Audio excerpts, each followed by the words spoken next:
Հիմա ակնկալիքը ես իմ եզրափակիչ ելույթը չեմ։ Ես այսին հասամ էլի, ԲՀԿ-ն ասում է, որ այդ 3 ընտրատեղամասում պետք է վերաքվեարկություն իրականացվեր։ Հիմա կարող եք հստակ ասել, ինչու կենտրոնական ընտրական հանձնաժողովը այդ խնդրահարույց ընտրատեղամասերում չարեց վերաքվեարկություն։ Ինչեւ բողոքների ներկայացնում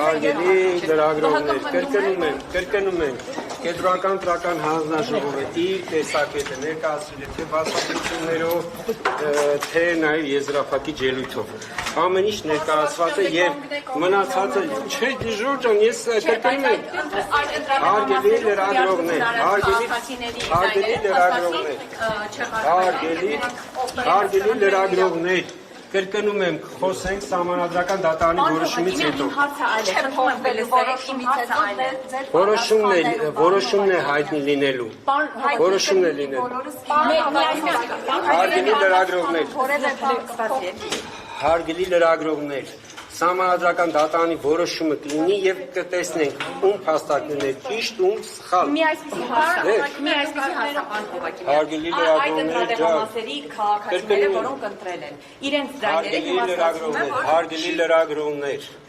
կրկնում եմ, չէ, ձեր հարցը տրամաբանական է եւ ձեր հարցի մնացած բոլոր հարցերին սահմանադրական դատարանում տրվել է շատ տրամաբանական պատասխաններ եւ սահմանադրական դատարանի որոշումից հետո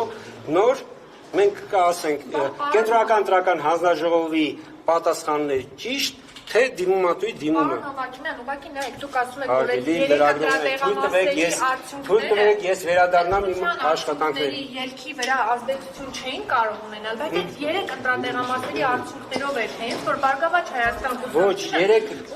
հարգելի լրագրողներ, ոչ հարգելի լրագրողներ, այդ 3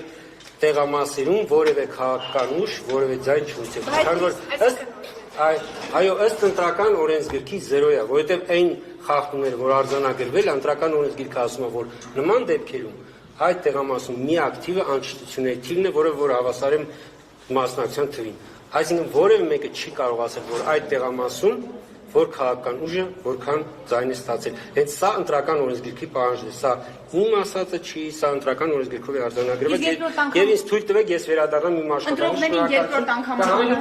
Կհանդիպեք սահմանադրական դատարանում որոշումից հետո։